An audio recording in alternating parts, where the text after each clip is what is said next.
आणि उपस्थित ज्यांच्यासाठी हा कार्यक्रम आहे असे उपस्थित सर्वच आमचे सेवक सेविका बालगोपाल सगळ्यांना नमस्कार। खरं तर कार्यक्रम म्हटलं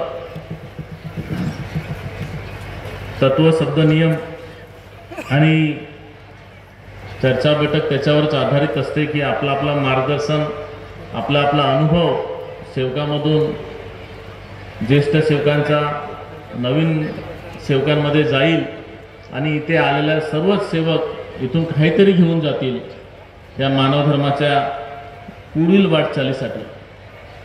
आणि असेच आपल्या सेवकांमध्ये होत असते। मला ह्या सगळ्या मी उशीर आलो, मी माफी मागतो, परंतु आता थोड्या वेळापूर्वी आपल्या राज्याचे लोकप्रिय उपमुख्यमंत्री फडणवीस साहेबांचं सुद्धा भाषण झालं, परंतु मला फार चांगलं वाटलं एक भाषण की ह्या गावाचे सरपंचांचं, कारण हे गावाचे सरपंच आपले सेवक आहेत आणि सेवकच सेवकाची भाषा समजू शकतो असं मला वाटतं। कारण हा मंच काही राजकीय नाही आहे, हा मंच आहे आमच्या बापाचा आहे, बरोबर आहे की नाही। ह्या मंचावर अधिकार छोटा मोठा मी सुरुवातीपासून म्हणतो, हा मंचामध्ये एखादा फाटका जरी असेल गरीब सेवक त्याचा अभिमानाचा हा मंच आहे।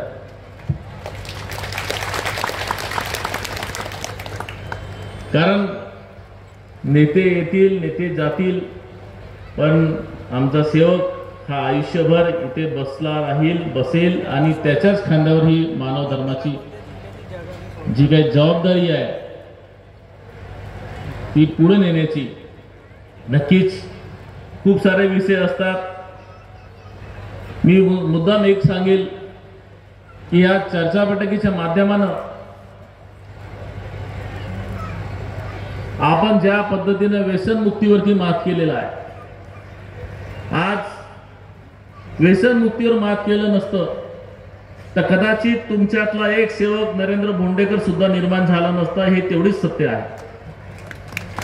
कारण 1994 मध्ये जेव्हा आम्ही ह्या मार्गामध्ये आलो, आज जवळपास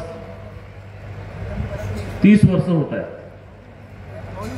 त्यावेळेची परिस्थिती आणि आजची परिस्थिती जर विचार केला तर काल्पनिक एक दृश्य समोर येतो की तो काळ होता की व्यसनामध्ये असलेला घरचा कुटुंब प्रमुख माणूस नोकरीवर असताना सुद्धा त्याच्या घरामध्ये 1 रुपया सुद्धा तो देऊ शकत नव्हता आणि सगळं जे काही कुटुंब चालवण्याची जबाबदारी आमच्या महिलांवरती होती, म्हणजे आमच्या आईवरती होती। आम्हाला सण त्योहार असेल तर त्याला 100 रुपये